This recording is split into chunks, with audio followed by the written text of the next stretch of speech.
Magandang araw mga Kai Soto fans.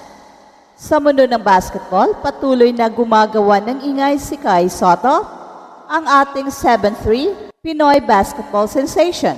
Matapos ang kanyang mga standout performances sa Japan B-League at sa international stage, marami ang naniniwalang handa na siyang tumungtong sa NBA.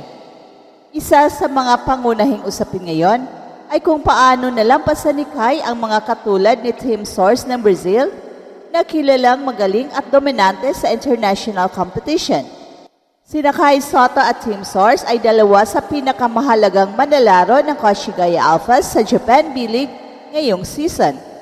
At ang kanilang kontribusyon ay parehong critical sa tagumpay ng kupunan. Gayunpaman, may mga pagkakaiba sa kanilang estilo ng laro at mga statistika na nagpapakita ng kani-kanilang papel sa opensa at sa depensa ng Koshigaya Alphas. Si Kai ay kilala sa kanyang versatility bilang isang modern big man, habang si Team Source naman ay isang consistent contributor sa ilalim ng basket. Unang-una, ang scoring ability ni Kai ay ang kanyang pinakamalaking bentahe.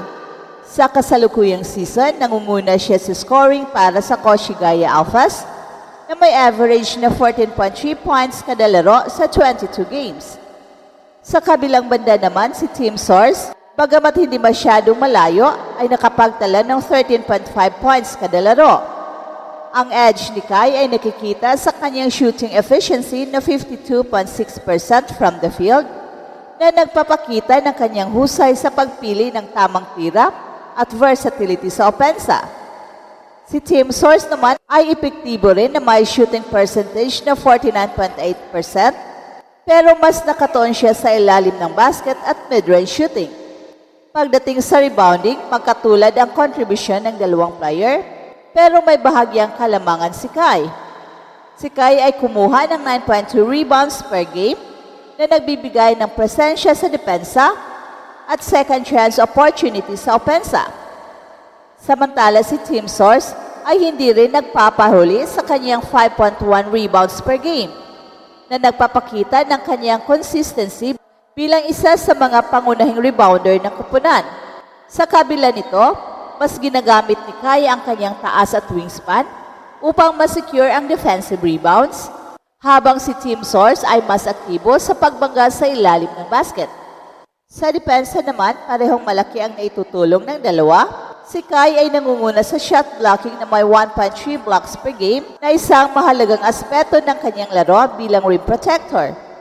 Si Team Source ay hindi gaanong aktibo sa blocks, pero bumabawi siya sa kanyang physical defense at positioning laban sa malalakas na big man ng kalaban.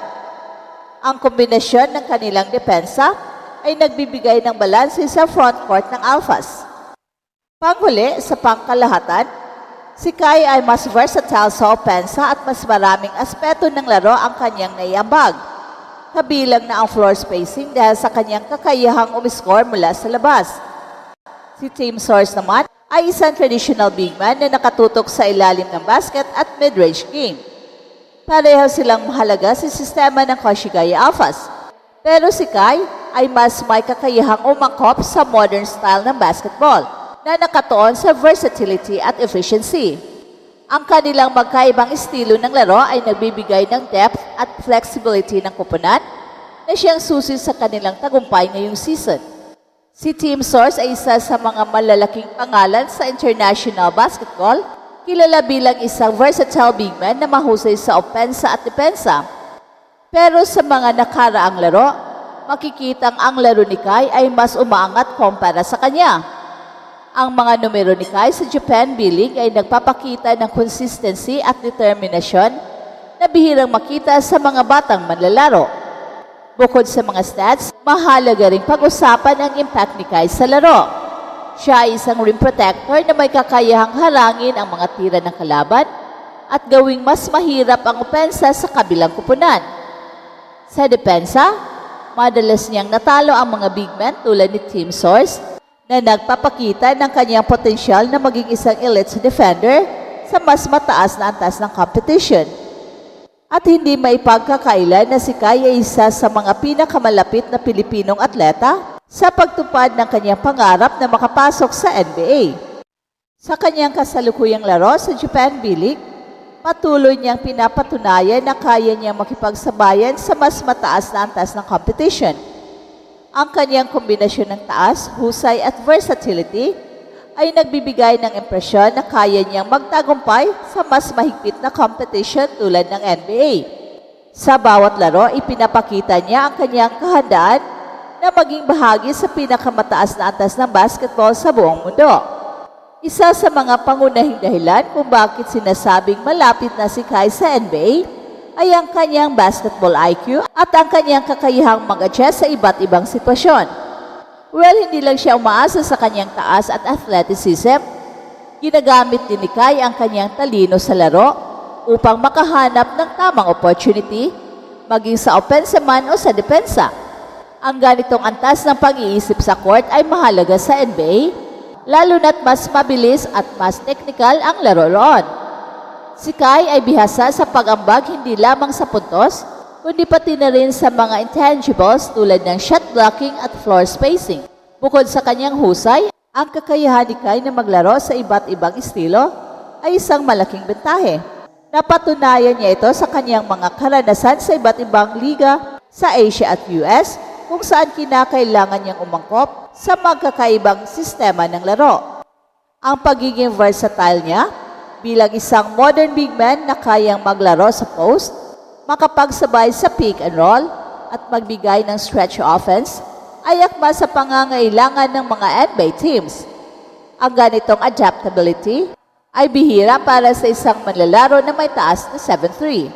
Sa kabila ng lahat ng ito, nananatiling mahalaga ang patuloy na pag-improve ni Kai, lalo na sa kanyang shooting at physical strength upang maging ganap na handa para sa NBA. Gayunpaman, ang kanyang kasalukuyang laro at performance ay nagpapakita ng malaking potensyal na mapasama siya sa pinakamalaking basketball stage.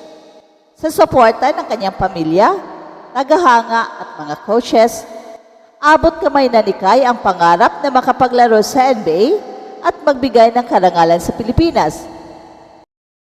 Hey, hey, hey! Attention mga kapatrol! Get ready for an epic giveaway! Once Express Info hits 150k subscribers, one lucky winner will win the incredible Oppo Reno 11F 5G smartphone. Here's how to join. Step 1. Subscribe to Express Info right now. Step 2. Like this video. Then step 3. Comment anything good and positive about our idol Kai Sotto. Super easy. Just subscribe, like, and comment.